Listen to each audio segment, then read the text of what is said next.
Les éditions Siegfried, avec l'aimable autorisation des éditions Fayard, présentent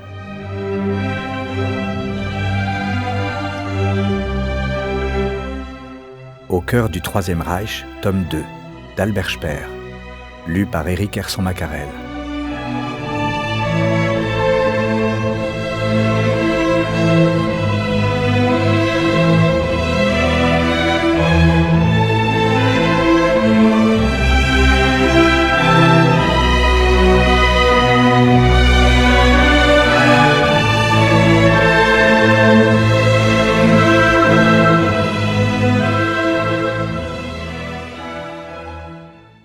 Troisième partie. Chapitre 23. Malade. Le professeur Gebhardt, Gruppenführer SS, célèbre orthopédiste connu dans tout le monde européen du sport, dirigeait l'hôpital de la Croix-Rouge de Hohenlychen, situé au milieu des bois, au bord d'un lac, à une centaine de kilomètres environ au nord de Berlin. Sans le savoir, je m'étais mis dans les mains d'un ami de Himmler, une des rares personnes qui fut à tu et à toi avec lui. Durant plus de 2 mois, j'ai vécu dans la clinique privée du professeur, à l'écart de l'hôpital, dans une chambre toute simple. Un certain nombre d'autres chambres de la clinique étaient occupées par mes secrétaires, une liaison téléphonique directe avec le ministère avait été installée, car je voulais continuer à travailler. Être malade sous le Troisième Reich, lorsqu'on était ministre, entraînait des difficultés qui donnaient à réfléchir. Hitler avait trop souvent justifié l'élimination d'un homme politique de premier plan en arguant de son mauvais état de santé. Aussi dressait-on l'oreille lorsqu'un des proches collaborateurs de Hitler tombait malade. Étant réellement malade, il me parut indiqué de rester le plus possible actif. En outre, je ne pouvais pas abandonner mon appareil ministériel, car, tout comme Hitler, j'étais irremplaçable. Malgré tous les efforts prodigués par mon entourage pour me permettre de me reposer, il n'était pas rare que je poursuive jusqu'à minuit, depuis mon lit, les conférences, les appels téléphoniques et les séances de dictée. J'étais à peine arrivé à l'hôpital que Bohr, mon directeur du personnel, qui venait tout juste d'être nommé, m'appela indigné au sujet d'une armoire de dossiers qui se trouvait dans mon bureau. Dorsch avait donné l'ordre de faire transporter immédiatement cette armoire à la centrale de l'organisation Todt. Je donnai l'ordre de laisser cette armoire à l'endroit où elle se trouvait, quel que fût cet endroit. Quelques jours plus tard, des représentants du Gauleiter de Berlin se présentèrent, accompagnés de plusieurs déménageurs. D'après le rapport de Bohr, ils avaient mission d'emporter l'armoire, car elle était, ainsi que son contenu, propriété du parti. Bohr ne savait à quel saint se vouer. Il ne réussit à différer l'action en cours qu'en téléphonant à Naumann, l'un des collaborateurs immédiats de Goebbels. L'armoire fut scellée par les fonctionnaires du parti. Là-dessus, je fis dévisser le fond de l'armoire, car seule la porte avait été scellée. Le lendemain, Bohr arriva avec une liasse de dossiers photocopiés. Ces dossiers concernaient un certain nombre de mes anciens collaborateurs qui étaient l'objet d'appréciations presque entièrement négatives. La plupart du temps, ils étaient accusés d'adopter une attitude hostile au parti. Parfois même, on exigeait qu'ils soient placés sous la surveillance de la Gestapo. J'appris en même temps que le parti employait dans mon ministère un homme de confiance, Xaver Dorsch. Le fait lui-même me surprit moins que la personne. Depuis l'automne, j'avais tenté de faciliter l'avancement d'un fonctionnaire de mon ministère, mais il n'avait pas l'heure de plaire à la clique qui s'était formée récemment dans mon ministère. Mon premier directeur du personnel avait eu recours à toutes sortes d'échappatoires jusqu'à ce que je le contraigne finalement à présenter la proposition d'avancement. Peu avant ma maladie, Bormann m'avait adressé une fin de non-recevoir, sèche et dépourvue d'aménité. Or, nous retrouvâmes le projet de cette lettre de Bormann dans les dossiers contenus dans l'armoire secrète, projet inspiré et rédigé, ainsi que le prouvaient ces documents, par Dorsch et mon ancien directeur du personnel, Hasemann. Ce projet avait été repris textuellement par Bormann dans la lettre qu'il m'avait adressée. Je téléphonais à Goebbels depuis mon lit d'hôpital. Comme il était le Gauleiter de Berlin, les membres du parti chargés de mission dans les ministères de Berlin étaient placés sous ses ordres. Sans hésiter, il donna son accord à la nomination à ce poste de Frank, mon collaborateur de longue date. L'exercice d'un gouvernement parallèle constitue un état de fait insupportable. Actuellement, tous les ministres sont membres du parti. De deux choses l'une, ou nous avons confiance en eux, ou il leur faut se démettre. J'ignorais cependant toujours quels étaient les hommes de confiance que la Gestapo employait dans mon ministère. Les tentatives que je fis pour maintenir ma position pendant ma maladie se révélèrent plus difficiles encore. Je dus prier Klopfer, le secrétaire d'État de Bormann, de rappeler au service du parti les limites de leur activité. Je lui demandai surtout de ne pas causer de difficultés aux industriels. Les conseillers économiques des Gau s'étaient arrogés dès le début de ma maladie des attributions qui concernaient mon activité dans ce qu'elle avait d'essentiel. J'invitai Funk et son collaborateur Ohlendorf, qui lui avait été prêté par Himmler, à adopter une attitude positive à l'égard du monde de l'industrie, dont on devait respecter l'autonomie, et à me soutenir contre les conseillers économiques régionaux de Bormann. Sauckel avait également profité de mon absence pour appeler les responsables de l'armement dans une proclamation à mettre toute leur énergie en jeu. Face aux tentatives de mes adversaires de mettre à profit mon absence pour me nuire, je m'adressai par écrit à Hitler pour lui faire part de mes préoccupations et le prier de m'accorder son aide. 23 pages dactylographiées, rédigées en 4 jours, témoignent de la nervosité qui s'était emparée de moi. Je me plaignais de la prétention de Sauckel, des conseillers économiques de Bormann, et le priais de confirmer mon autorité inconditionnelle pour toutes les questions qui relevaient de mon ressort et de mes attributions. Au fond, je ne faisais que répéter exactement les exigences que j'avais déjà formulées lors du congrès de Posen en termes énergiques, au grand scandale des Gauleiter, mais sans succès. J'écrivais en outre qu'il n'était possible de planifier la production dans son ensemble que si l'on regroupait dans mon ministère les nombreux services qui donnent les directives, prennent des sanctions, prodiguent les conseils et les critiques aux directions des entreprises. 4 jours plus tard, je m'adressai de nouveau à Hitler, avec une franchise qui ne correspondait plus à l'état réel de nos rapports. Je l'informais de l'action de la camarilla de mon ministère, qui avait contrecarré derrière mon dos les mesures ordonnées par moi. Je me plaignais d'avoir été trompé et d'avoir été victime d'un petit cercle formé par d'anciens collaborateurs de Todt, dirigé par Dorsch, qui avait rompu la loyauté qui nous liait. Je me voyais donc contraint de remplacer Dorsch par un homme qui jouissait de toute ma confiance. Sans doute cette dernière lettre, par laquelle j'annonçais à Hitler la révocation d'un de ses favoris, était-elle particulièrement maladroite, car j'allais à l'encontre d'une des règles du régime qui exigeait que l'on insinue habilement à Hitler les questions de personne au moment propice.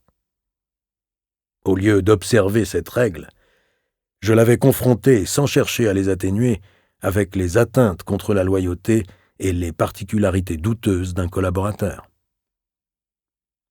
J'envoyai à Bormann une copie de ma lettre de doléance, ce qui relevait soit d'une imprudence insensée, soit de la provocation. Ce faisant, je démentais la réputation dont je jouissais d'être un tacticien consommé dans l'art de manœuvrer dans le milieu d'intrigues qui gravitaient autour de Hitler. Cette réaction s'expliquait probablement par une certaine attitude de défi à laquelle me poussait mon isolement. La maladie m'avait trop éloigné de Hitler, le pôle du pouvoir qui décidait de tout. À toutes mes propositions, mes exigences et mes récriminations, Il ne répondit ni par des réactions positives, ni par des réactions négatives. Je parlais dans le vide, et il ne me fit parvenir aucune réponse. Je ne faisais plus figure de ministre préféré de Hitler, ni de successeur éventuel. Quelques insinuations de Bormann et quelques semaines de maladie avaient suffi pour m'éliminer.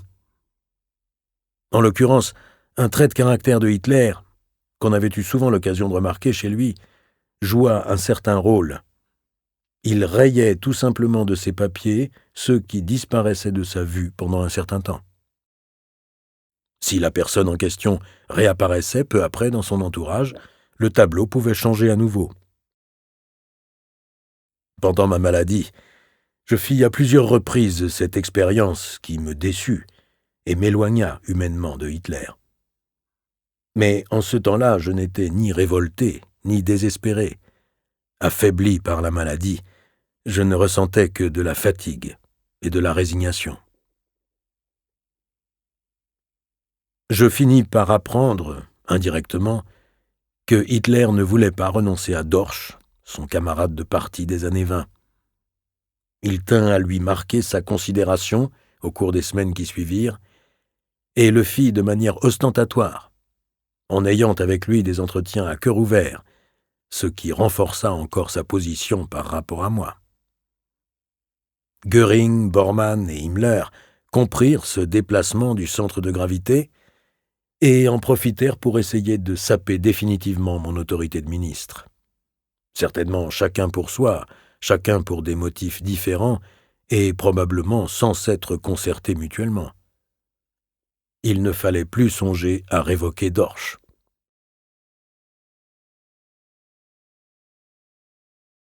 Je gardai le lit pendant 20 jours, la jambe immobilisée dans un plâtre, étendue sur le dos, et j'eus tout le temps de remâcher mon ressentiment et mes déceptions.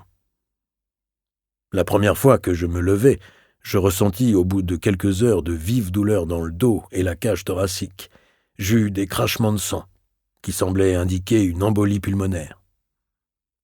Le professeur Gebhardt diagnostiqua pourtant un rhumatisme musculaire et me massa la cage thoracique avec du venin d'abeille, de la forapine.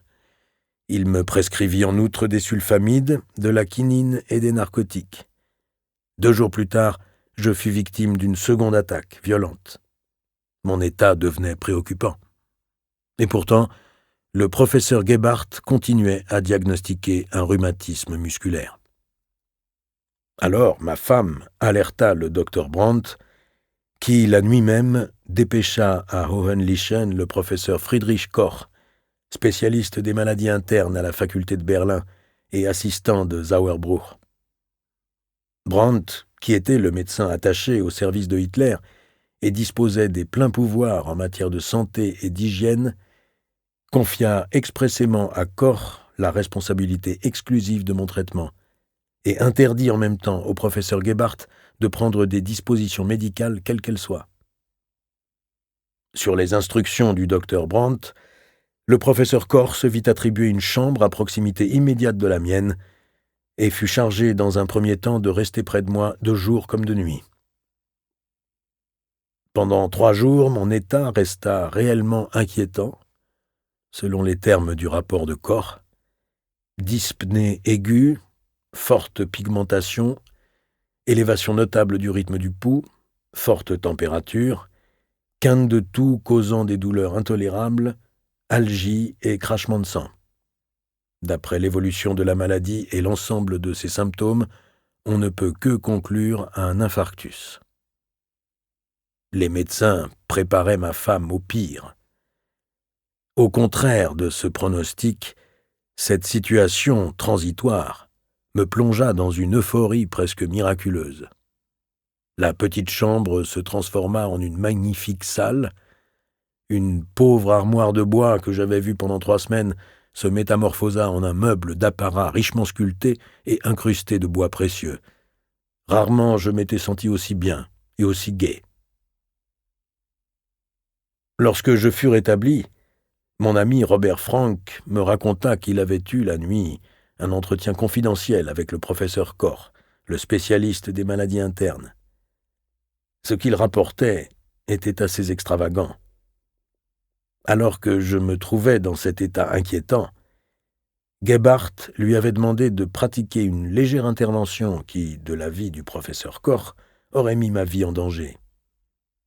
Le professeur Koch ne voulut tout d'abord pas comprendre, puis, devant son refus de procéder à cette intervention, Gebhardt s'était dérobé en prétendant qu'il avait seulement voulu le mettre à l'épreuve. Franck me conjura de ne rien entreprendre, le professeur Koch craignant de disparaître dans un camp de concentration, tandis que mon informateur aurait eu certainement des ennuis avec la Gestapo. Je dus me taire, car il ne m'était guère possible de mettre Hitler dans la confidence. Sa réaction était prévisible.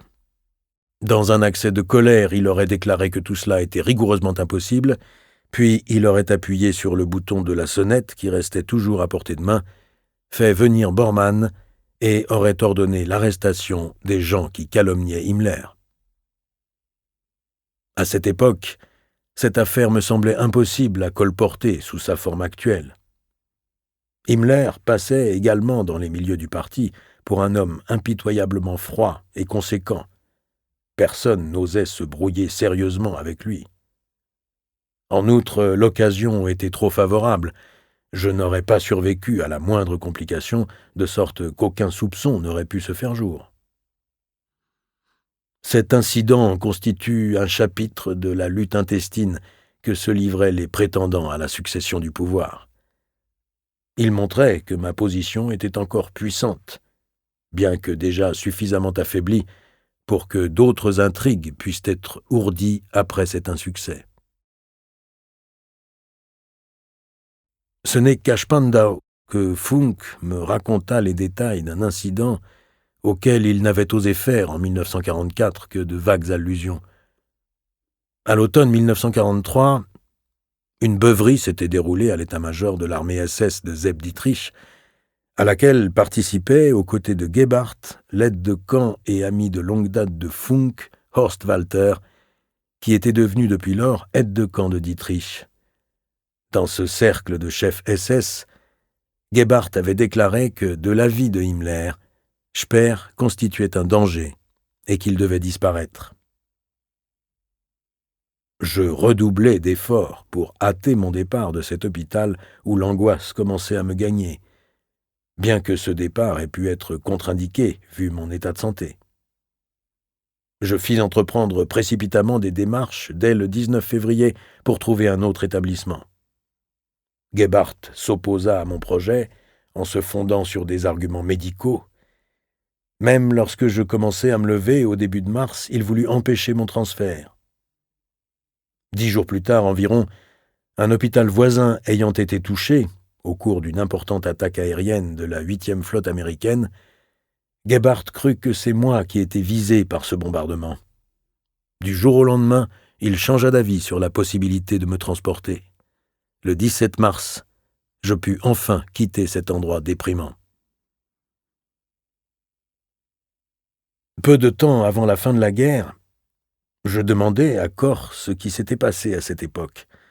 Mais là encore, il ne consentit qu'à me confirmer ce qui m'avait déjà été dit. Il s'était gravement querellé avec Gebhardt à mon sujet.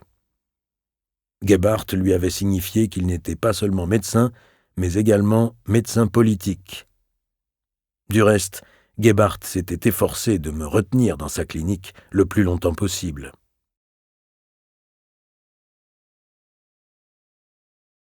Le 23 février 1944, Milch me rendit visite dans ma chambre d'hôpital. Les 8e et 15e flottes aériennes américaines avaient concentré leurs bombardements sur l'industrie aéronautique allemande. Au cours du prochain mois, notre production d'avions ne pourrait donc atteindre, ainsi qu'il me l'expliqua, que le tiers de la production des mois précédents. Milch apportait avec lui une proposition rédigée sur le modèle de ce que l'on avait appelé l'état-major de la Ruhr, qui avait permis de réparer les dégâts causés par les bombardements. Il proposait la création d'un état-major de l'aviation de chasse pour surmonter, dans un effort commun des deux ministères, les difficultés que connaissait l'armement de l'aviation. Peut-être aurait-il mieux valu, dans cette situation présente, donner une réponse évasive, mais je voulais avoir au moins tout tenté pour venir en aide à l'aviation en détresse, et je donnai mon accord à ce projet. Milch et moi étions tous les deux conscients du fait que cet état-major de la chasse constituait le premier pas vers l'intégration dans mon ministère de l'armement de la Luftwaffe, la seule arme dont l'armement fût encore indépendant. De mon lit, j'appelai au téléphone Göring, qui refusa de souscrire à notre proposition de travailler en commun. Göring objecta que j'empiéterais sur ses attributions, mais cela ne m'arrêta pas.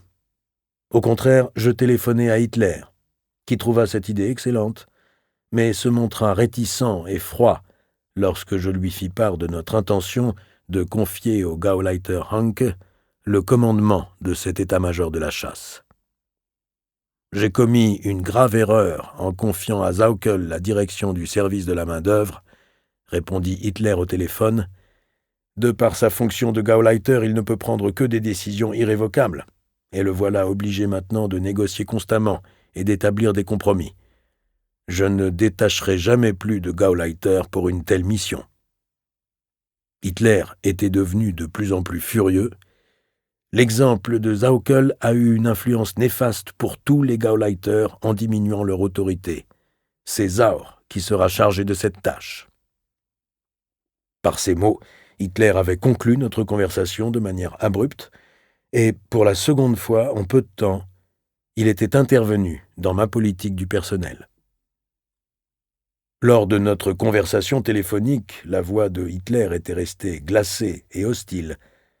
Peut-être une autre affaire l'avait-elle mis de mauvaise humeur. Milch préférant également Sauer, dont le pouvoir s'était encore accru pendant ma maladie, je pris mon parti sans réticence de l'ordre de Hitler. Des années d'expérience m'avaient appris les différences que Hitler faisait lorsque son aide-de-camp Schaub l'avisait de l'anniversaire ou de la maladie d'une de ses nombreuses connaissances. La brève formule, fleurs et lettres, correspondait à une lettre dont le texte était déjà fixé à l'avance et qui lui était soumise pour signature. Le choix des fleurs était laissé à la discrétion de l'aide-de-camp.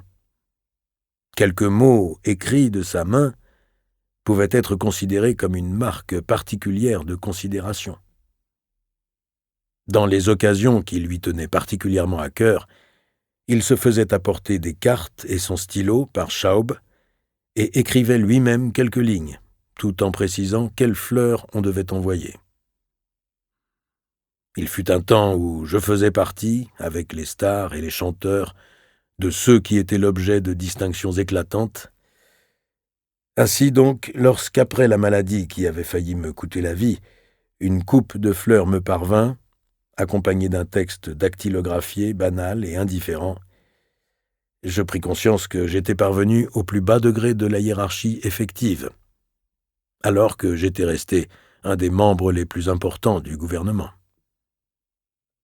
Ma maladie me fit réagir avec plus de susceptibilité qu'il n'était nécessaire, car Hitler m'appela 2 ou 3 fois au téléphone pour prendre des nouvelles de ma santé, mais il me tenait pour responsable de ma propre maladie.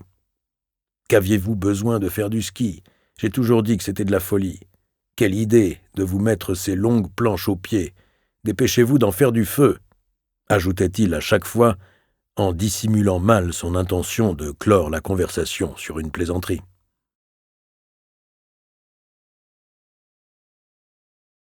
Le spécialiste des maladies internes, le professeur Koch, me déconseilla l'air en altitude de l'Obersalzberg en raison de mon poumon.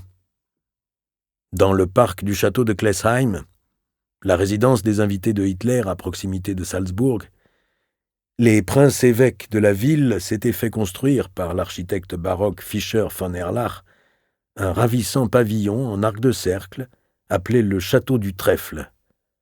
Cet édifice rénové me fut assigné comme lieu de séjour le 18 mars, car le corps du château était réservé au régent de Hongrie Horthy, venu engager des négociations qui aboutirent 24 heures plus tard à la dernière invasion de Hitler dans un pays étranger, la Hongrie. Le soir de mon arrivée, Hitler me rendit visite pendant une suspension de séance. En le revoyant, après une interruption de 6 semaines, je remarquai pour la première fois, après toutes ces années passées avec lui, son nez épaté, son teint blafard et son visage repoussant. Cette réaction était le premier symptôme de mon changement d'attitude à son égard, de la distance que je commençais à prendre par rapport à lui, et de l'absence de prévention avec laquelle je le regardais désormais. Pendant presque un trimestre, je n'avais plus été soumis à son influence personnelle, mais au contraire exposé à ses vexations et à ses rebuffades. Dévoré pendant des années par l'enthousiasme, ayant déployé une activité fébrile, j'avais, pour la première fois, réfléchi au chemin parcouru à ses côtés.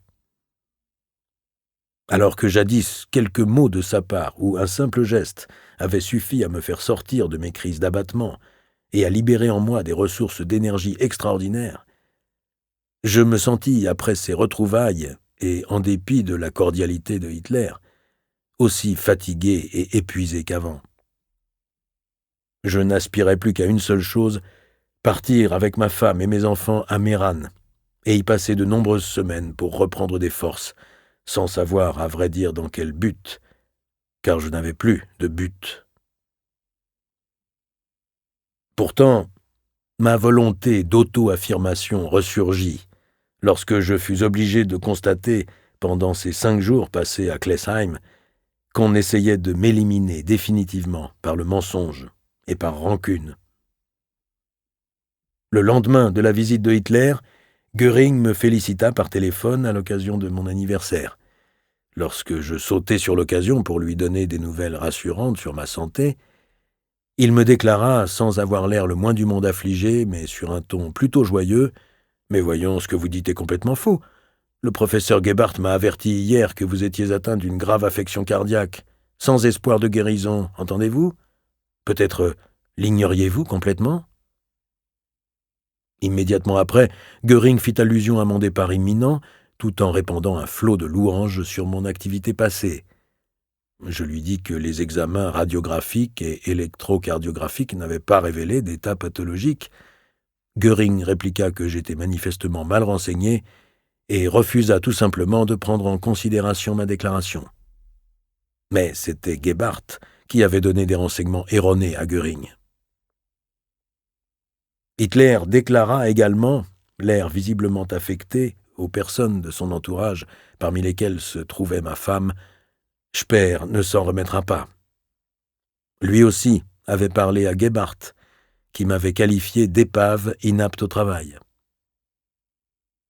Peut-être Hitler pensait-il à nos rêves architecturaux communs qu'une lésion cardiaque incurable m'empêcherait dorénavant de réaliser?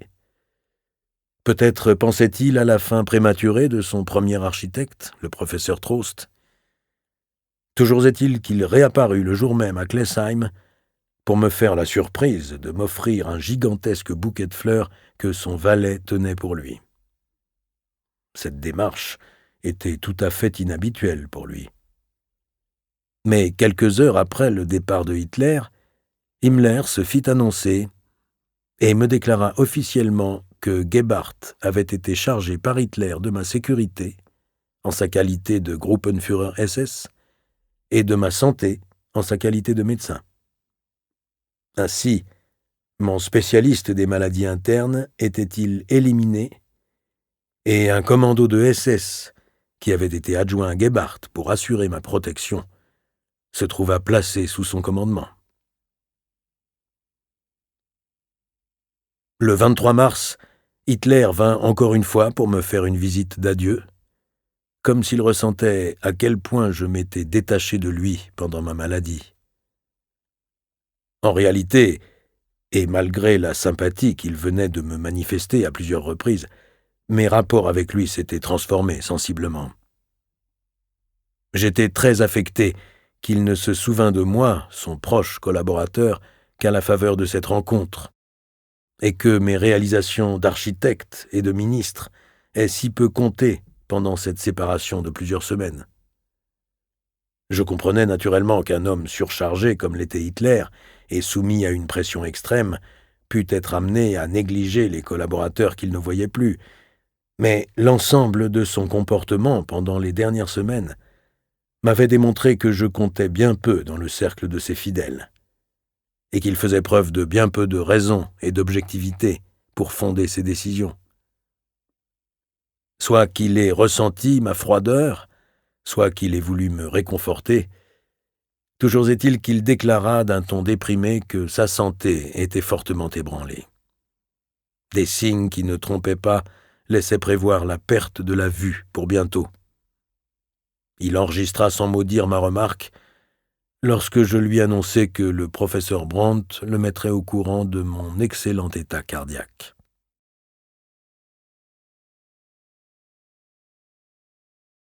Le château de Goyen était situé sur une hauteur qui dominait Meran. C'est là que je vécus les 6 plus belles semaines de mon ministère, les seules passées avec ma famille. Gebhardt s'était installé loin de là, dans la vallée, et ne faisait guère usage du droit de regard qui lui avait été accordé sur mon emploi du temps. Pendant mon séjour à Meran, Göring, saisi d'un débordement d'activité inhabituel, fit participer, sans me demander mon avis et sans même m'en informer, mes 2 collaborateurs, Dorsch et Sauer, à des conférences avec Hitler. Il voulait manifestement profiter de l'occasion pour assurer sa position de second homme du régime, après les nombreux revers qu'il avait essuyés dans les années précédentes, en renforçant à mes dépens celle de mes 2 collaborateurs qui ne constituaient aucun danger pour lui. En outre, il fit courir le bruit qu'il fallait s'attendre à mon retrait, et il demanda au Gauleiter de la région du Danube supérieur, Heigruber, ce que le parti pensait du chef d'entreprise Meindl, un ami de Göring. Il justifia sa demande par son intention de faire participer Meindl à des conversations avec Hitler en le présentant comme mon successeur. Ley, Reichsleiter du parti, qui était déjà surchargé de fonctions, fit valoir ses prétentions.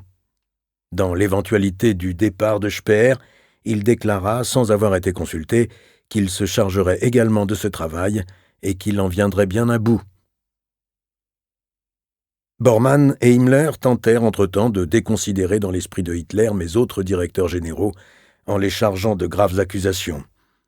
Ce n'est que par des voies détournées, Hitler n'estimant pas nécessaire de me faire informer, que j'appris qu'il était tellement furieux contre 3 d'entre eux, Liebel, Weger et Schieber, et qu'il fallait s'attendre à les voir congédiés sous peu. Quelques semaines avaient suffi à Hitler pour oublier les jours de Klesheim. Hormis Fromm, Zeitzler, Guderian, Milch et Dönitz, seul Funk, le ministre de l'économie, continua à faire partie du petit cercle de dirigeants du régime qui me témoignèrent de la sympathie pendant ces semaines de maladie. Depuis des semaines, pour parer aux conséquences des bombardements, Hitler avait exigé le transfert de l'industrie dans des souterrains ou dans de grands bunkers. Je lui répliquai que l'on ne pouvait pas combattre des bombardiers avec du béton, car un grand nombre d'années de travail ne suffirait pas à enterrer les usines d'armement, ni à les installer sous du béton. En outre, nous avions la chance que l'ennemi, en s'attaquant à notre industrie d'armement, s'en prenait, pour ainsi dire, à un delta largement ramifié formé par un fleuve et ses nombreux affluents. En protégeant ce delta, nous ne ferions que le contraindre à attaquer là où le cours du fleuve industriel était encore concentré dans un lit profond et étroit. En écrivant cela, je songeais à la chimie, au charbon, aux centrales hydrauliques et à un certain nombre de mes cauchemars. Il ne faisait pas de doute qu'il eût été possible à l'Angleterre et à l'Amérique d'éliminer totalement, en un bref laps de temps, une de ces branches de la production, et de rendre ainsi illusoires tous les autres efforts que nous pourrions faire pour protéger la fabrication. Le 14 avril, Göring prit l'initiative et convoqua Dorsch. Il ne pouvait envisager la construction des grands bunkers réclamés par Hitler, déclara-t-il l'air important, que grâce à l'organisation Todt. Dorsch répliqua que de telles installations, qui devraient être situées sur le territoire du Reich, ne relevaient pas de cette organisation, compétente seulement pour les territoires occupés. Il pouvait cependant présenter immédiatement un projet élaboré, mais prévu pour la France. Le soir même, Dorsch fut convoqué chez Hitler. « Je vais ordonner que les grandes constructions de cet ordre soient exécutées également sur le territoire du Reich, exclusivement par vous. » Dès le lendemain, Dorsch put proposer un certain nombre d'emplacements favorables et expliquer quelles étaient les conditions nécessaires, sur les plans techniques et administratifs, à la réalisation de 6 ensembles de grands bunkers, chacun d'entre eux devant avoir 100 000 mètres carrés de surface. Dorsch promit que ces constructions seraient achevées en novembre 1944. Dans un de ces décrets improvisés tant redoutés, Hitler plaça Dorsch immédiatement sous ses ordres et donna à tous les grands bunkers un caractère d'urgence tel que Dorsch pouvait intervenir à sa guise dans tous les projets de construction. Il ne fallait pourtant pas être grand clerc pour prédire que ces 6 bunkers géants ne pourraient pas être terminés dans le délai promis et qu'ils ne pourraient même plus être mis en service. Reconnaître le vrai lorsque l'erreur était si manifeste n'était pourtant pas tellement sorcier. Jusqu'alors, Hitler n'avait pas estimé indispensable de me tenir au courant de toutes les mesures par lesquelles il avait continué, sans autre forme de procès, à limiter ma position. La blessure d'amour-propre, la vexation que je ressentais, n'étaient pas sans jouer un rôle dans la lettre que je lui écrivis le 19 avril, où je mettais en doute ouvertement le bien-fondé des décisions prises, et qui fut la première d'une longue suite de lettres et de mémoires dans lesquelles s'opéra, souvent sous le couvert de divergences de vues objectives, la prise de conscience de ma propre valeur, après des années où ma faculté de juger avait été troublée et brouillée par le pouvoir magique de Hitler. Entreprendre actuellement de telles constructions, déclarai-je dans cette lettre, relevait de la pure illusion, car nous ne pourrons que difficilement faire face aux besoins les plus élémentaires de la population allemande laborieuse et des travailleurs étrangers que nous devons mettre à l'abri, tout en reconstruisant nos usines d'armement. Je n'ai plus la possibilité d'envisager de construire à longue échéance. Au contraire, je dois sans cesse fermer des usines d'armement en cours de construction pour garantir dans les mois suivants les conditions minimales nécessaires au maintien de la production allemande d'armement. À la suite de cet exposé de divergences d'opinion objectives, je reprochai à Hitler de ne pas avoir conservé une attitude correcte. Déjà, lorsque j'étais votre architecte, j'ai toujours tendu à laisser mes collaborateurs travailler en toute indépendance. Certes, ce principe m'a valu souvent d'être gravement déçu, car tout le monde ne supporte pas d'être ainsi mis en valeur aux yeux de l'opinion publique, et plus d'un m'a été infidèle après avoir acquis un succès suffisant. Il ne devait pas être difficile à Hitler de conclure de cette phrase que je pensais à Dorsch. Non sans un ton de reproche, je continuais « Cela ne m'empêchera pas à l'avenir de continuer à agir selon ce principe. Ce principe est à mon avis le seul avec lequel, plus la situation du collaborateur est élevée, on puisse gouverner et créer. » La construction et l'armement constituaient selon moi, au stade actuel, un tout indissociable. Dorsch pouvait continuer sans inconvénient à rester compétent pour les constructions dans les territoires occupés, mais je voulais confier à Willy Henn, un ancien collaborateur de Todt, la direction de ce travail pour l'Allemagne elle-même. Tous les deux devraient envisager leur travail sous la direction d'un collaborateur loyal, Walter Brugmann. Cela ne donna rien. 5 semaines plus tard, le 26 mai 1944, Brugmann trouva la mort, comme mon prédécesseur Todt, dans un accident d'avion non expliqué. La lettre fut remise à Hitler la veille de son anniversaire par mon vieux collaborateur Frank. J'avais joint à ce document une demande de démission, pour le cas où Hitler ne pourrait être de mon avis.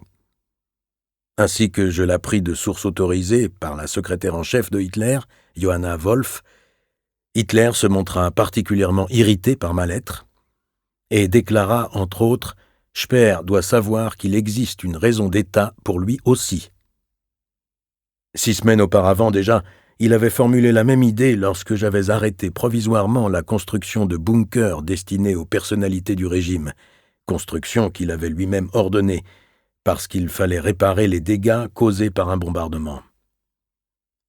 Selon toute vraisemblance, il avait acquis la conviction que je me soumettais à ses ordres dans la mesure où il me convenait. Toujours est-il qu'il se servit de ce prétexte pour exprimer son mécontentement. Il avait alors chargé Bormann de me faire savoir expressément, sans tenir compte de ma maladie, que les ordres du Führer devaient être exécutés par tout Allemand et qu'ils ne pouvaient en aucun cas être abrogés, suspendus ou différés.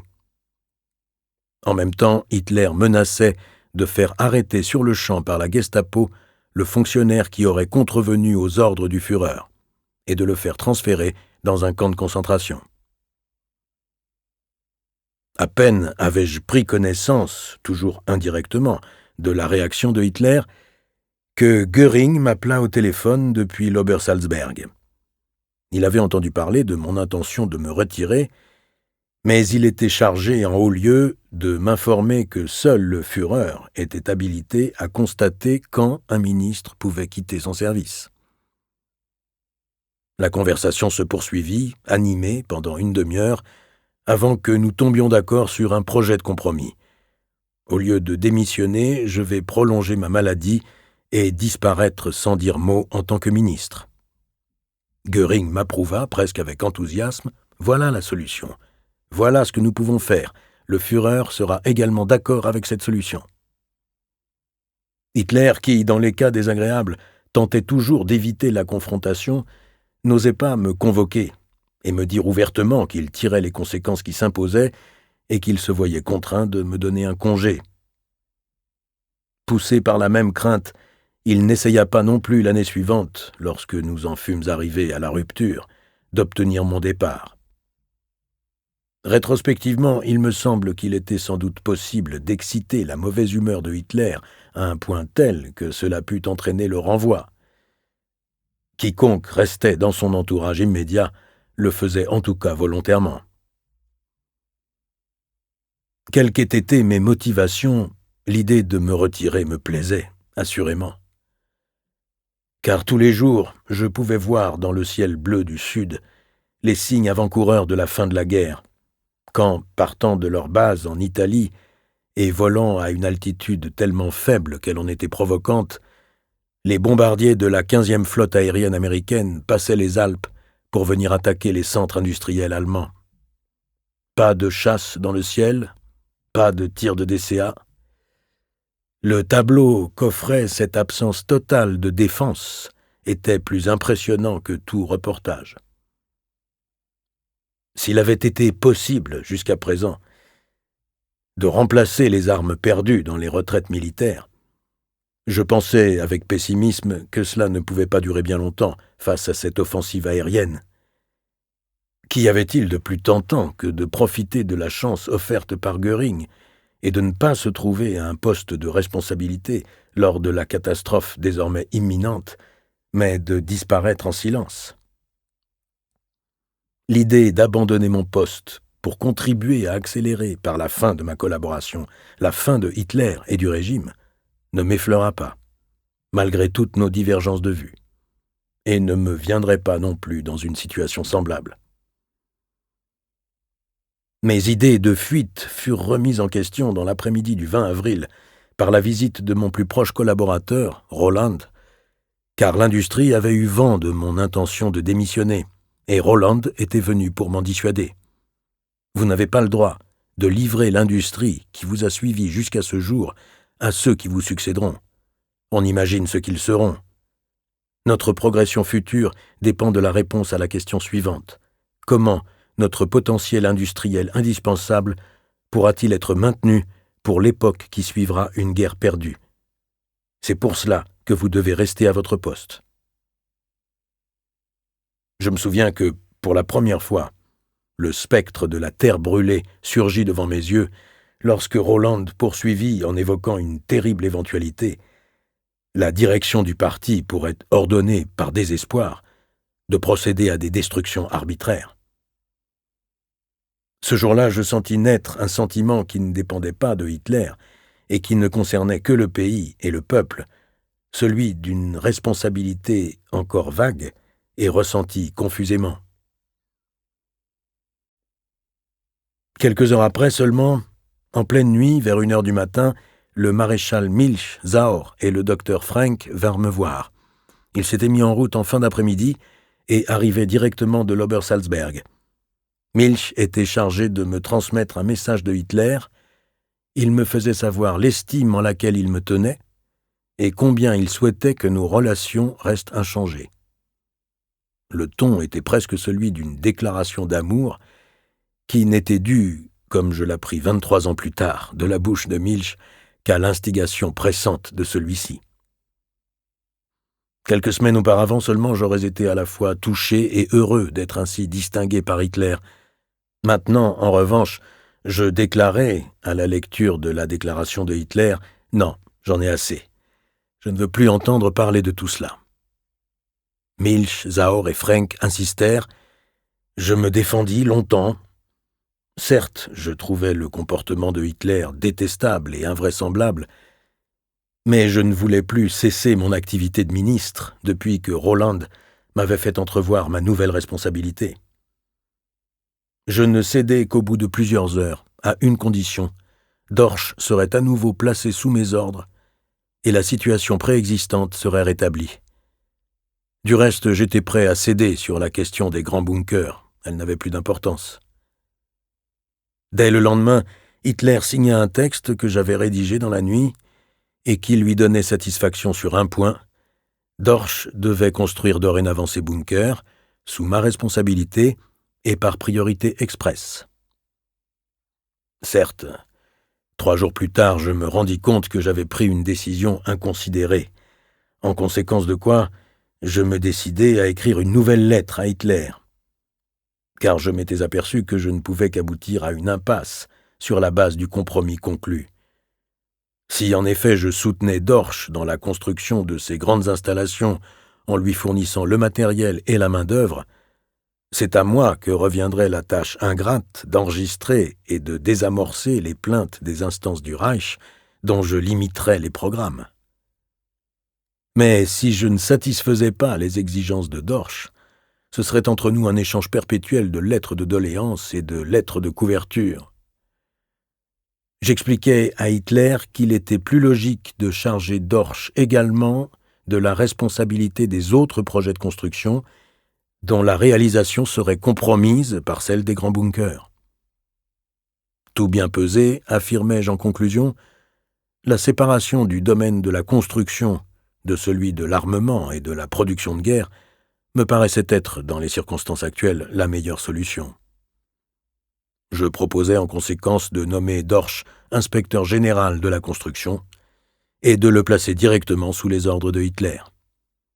Tout autre arrangement serait grevé du poids de mes relations difficiles avec Dorsch. J'interrompis là ce projet car, en l'écrivant, j'avais pris la décision d'interrompre mon congé de convalescence et d'aller voir Hitler à l'Obersalzberg, ce qui entraîna à nouveau des difficultés. Gebhardt invoqua les pleins pouvoirs qui lui avaient été conférés par Hitler et prétexta mon état de santé pour me dissuader de partir. Le professeur Koch, en revanche, m'avait informé quelques jours auparavant que je pouvais prendre l'avion sans crainte. Finalement, Gebhardt appela Himmler au téléphone. Celui-ci se déclara d'accord avec mon intention de venir à l'Obersalzberg en avion, à condition que je lui rende visite avant mon entrevue avec Hitler. Himmler parla avec franchise, ce qui facilite bien les choses dans de telles situations. La séparation du secteur de la construction du ministère de l'Armement et le transfert de la responsabilité de ce département à Dorsch avaient déjà été décidés depuis longtemps au cours de conversations avec Hitler en présence de Göring. Himmler me demanda de ne plus faire désormais de difficultés. Certes, tout ce qu'il disait n'était que présomption, mais cela correspondait si bien à mes intentions que la conversation se déroula dans un climat de parfaite compréhension.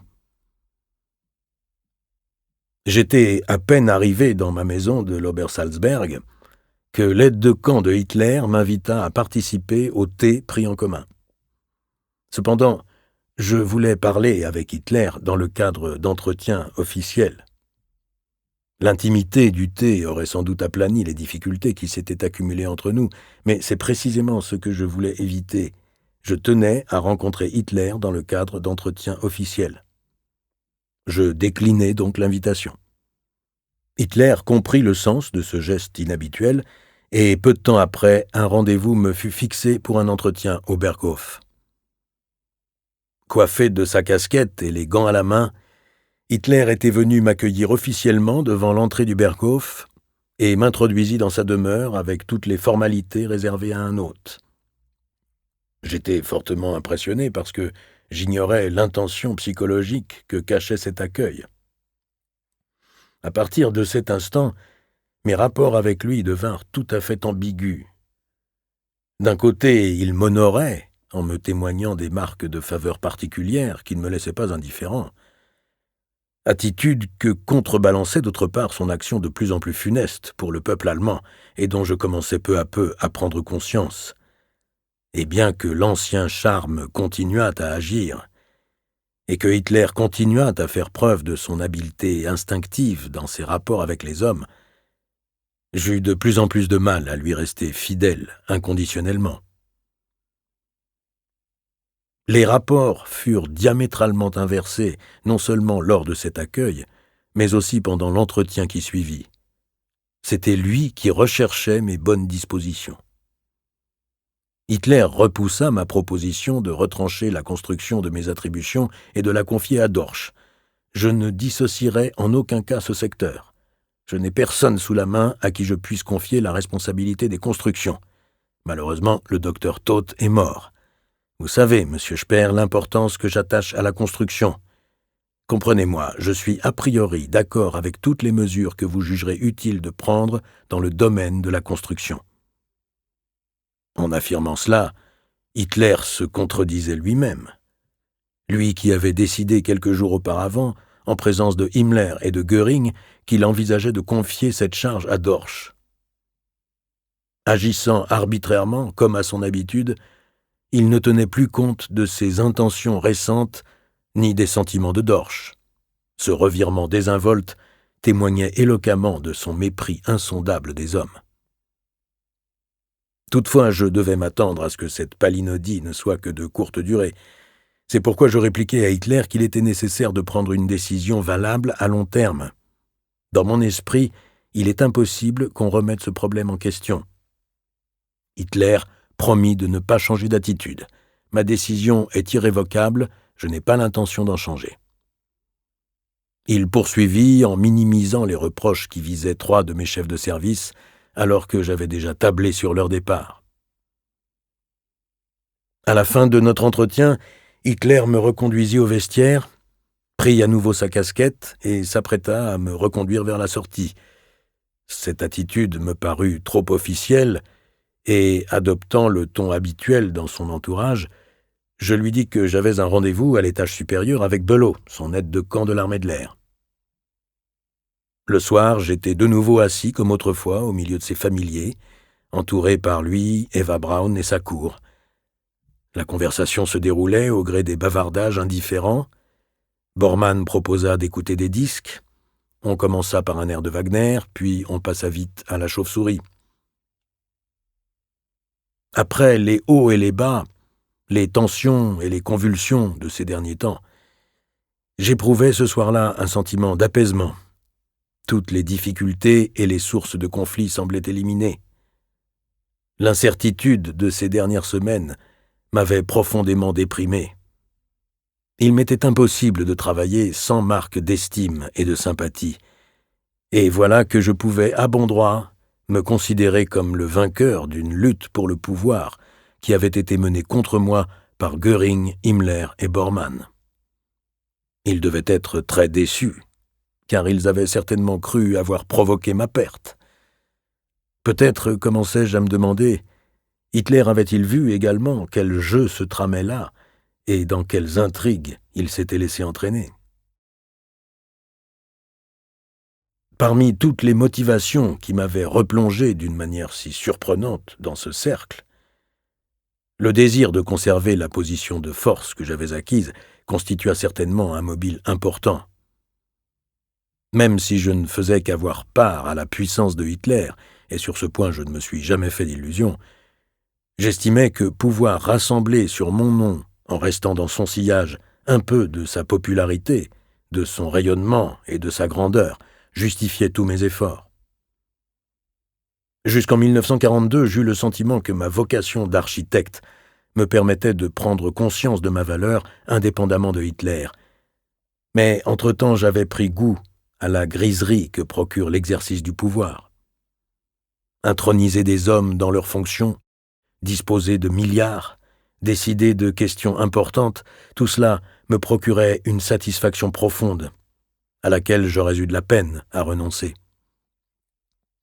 Les réserves que l'évolution récente avait suscitées en moi furent dissipées par l'appel de l'industrie, ainsi que par la force de suggestion qui pouvait émaner de Hitler et dont le pouvoir n'avait pas diminué. Nos rapports avaient été ébranlés, ma loyauté avait fléchi, et je sentais qu'elle ne serait plus jamais ce qu'elle avait été. Mais pour l'immédiat, j'avais réintégré le cercle des proches de Hitler, et j'étais content.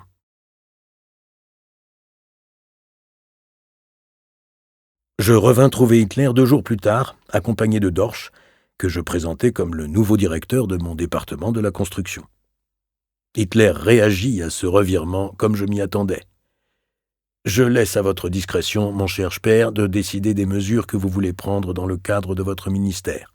Les nominations relèvent de vos attributions. Je suis naturellement d'accord pour Dorsch, mais vous continuez à rester responsable de la construction. » Cela avait tout l'air d'une victoire, mais j'avais appris que les victoires n'avaient pas beaucoup d'importance. Le lendemain, tout pouvait changer. J'informai Göring de la nouvelle situation, sur un ton de froideur voulue. J'avais même négligé de le consulter en décidant de faire de Dorsch mon représentant pour les constructions relevant du plan de 4 ans.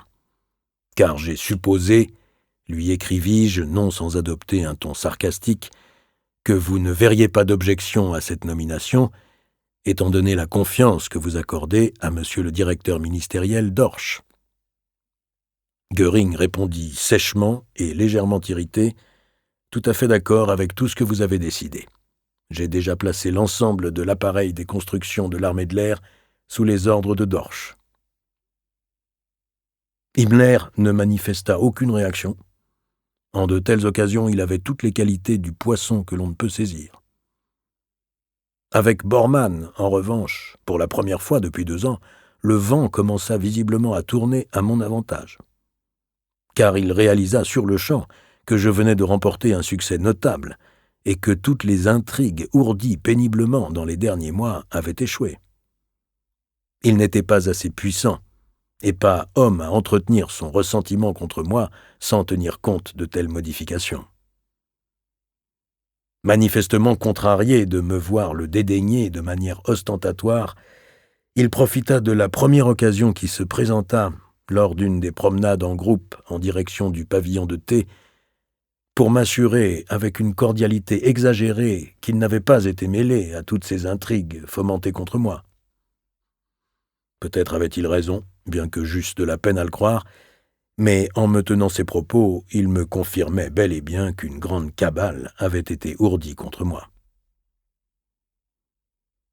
Peu de temps après, il nous invita, Lamers et moi, dans sa maison de l'Obersalzberg, meublée sans aucun goût.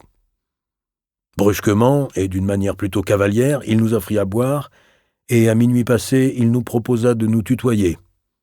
Bien sûr, dès le lendemain, j'oubliais cette tentative de rapprochement, tandis que Lamers en restait au tutoiement.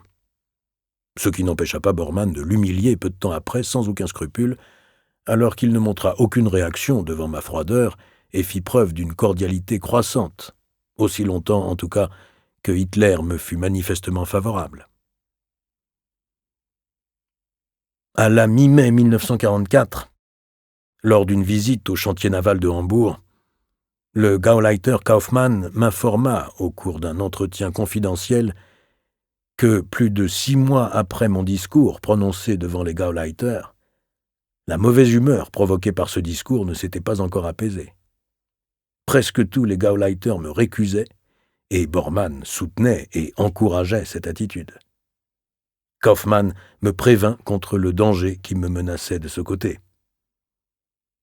J'attribuais assez d'importance à cette indication pour attirer l'attention de Hitler sur ce point au cours de l'entretien qu'il m'accorda peu après. Je fus l'objet d'un nouveau geste de considération. Pour la première fois, j'avais été prié de venir dans son bureau, lambrissé de boiseries, au premier étage du Berghof, où il avait généralement l'habitude de mener des conversations personnelles ou confidentielles. Sur le ton de la conversation privée, et presque comme un ami, il me conseilla d'éviter tout ce qui pouvait dresser les Gauleiter contre moi. Je devais me garder de sous-estimer la puissance des Gauleiter, car cela me créerait des difficultés à l'avenir. Il connaissait parfaitement les problèmes caractériels posés par la plupart d'entre eux. Beaucoup étaient de simples troupiers, un peu rustres, mais fidèles et dévoués. Il fallait les prendre tels qu'ils étaient. L'attitude de Hitler laissait deviner qu'il n'était nullement décidé à se laisser dicter par Bormann son comportement à mon égard. J'ai, il est vrai, reçu des doléances, mais l'affaire est terminée pour moi. Ainsi, cet épisode de l'offensive de Bormann avait-il également échoué. Hitler me parut également agité par des sentiments contradictoires et confus lorsqu'il me fit part de son intention de conférer à Himmler la plus haute décoration du Reich. J'avais l'impression qu'il me demandait d'être compréhensif si je n'étais pas décoré en même temps. Car le Reichsführer SS s'était acquis des mérites tout particuliers, ajouta-t-il presque en s'excusant. Je rétorquai avec bonne humeur que j'espérais plutôt recevoir après la guerre l'ordre non moins apprécié des arts et des sciences pour mes réalisations architecturales. Toujours est-il que Hitler sembla tranquillisé de voir que je comprenais la distinction de Himmler. Ce qui m'inquiétait davantage ce jour-là, c'était l'éventualité de voir Bormann présenter à Hitler, en l'assortissant de quelques remarques tendancieuses, un article du journal anglais L'Observer du 9 avril 1944, où j'étais présenté comme un corps étranger à l'engrenage mu par la doctrine du parti. Prenant les devants, je tendis à Hitler, avec quelques remarques humoristiques, la traduction de cet article. Hitler prit soin de mettre ses lunettes et commença à lire « Dans une certaine mesure, Speer est aujourd'hui plus important pour l'Allemagne que Hitler, Göring, Goebbels ou les généraux. Ils sont devenus les collaborateurs de cet homme qui, en fait, dirige le gigantesque moteur dont il tire le maximum de rendement. En lui, nous voyons se réaliser parfaitement la révolution des managers. Speer n'est pas un de ces nazis pittoresques et voyants. On ignore même s'il a d'autres opinions politiques que les idées conventionnelles. Il aurait pu adhérer à n'importe quel autre parti pourvu qu'il lui ait offert du travail et une carrière. Il représente d'une manière particulièrement marquée le type de l'homme moyen qui a réussi. Bien habillé, poli, non corrompu, il mène avec sa femme et ses 6 enfants la vie des gens des classes moyennes. Il se rapproche beaucoup moins que les autres dirigeants de l'Allemagne d'un modèle typiquement allemand ou typiquement national-socialiste. Il symbolise plutôt un type qui prend une importance croissante dans tous les États en guerre, celui du pur technicien, de l'homme brillant, bright, qui n'appartient à aucune classe et ne se rattache à aucune tradition, qui ne connaît d'autre but que de faire son chemin dans le monde à l'aide de ses seules capacités de technicien et d'organisateur. C'est précisément l'absence de préoccupations psychologiques et morales et la liberté avec laquelle il manie l'effrayante machinerie technique et organisatrice de notre époque qui permettent à ce type d'homme insignifiant de réaliser le maximum à notre époque. Leur heure est venue. Nous pourrons être délivrés des Hitler et des Himmler, mais les Speer resteront encore longtemps parmi nous, quel que soit le sort qui sera réservé à cet homme en particulier. Hitler lut tranquillement ce commentaire jusqu'au bout, replia la feuille, me la rendit sans mot dire, mais, me sembla-t-il, avec beaucoup de respect. Au cours des semaines et des mois qui suivirent, je pris malgré tout de plus en plus conscience de la distance qui nous séparait, Hitler et moi. Cette distance ne cessa de croître. Rien n'est plus difficile que de rétablir une autorité qui a été mise en jeu. Depuis que j'avais, pour la première fois, résisté à Hitler, j'avais acquis vis-à-vis de lui plus d'indépendance dans mes pensées et dans mes actes. Car mon insubordination, au lieu de l'irriter, l'avait plutôt désarmé. Et il avait fini par me témoigner des marques de faveur particulières.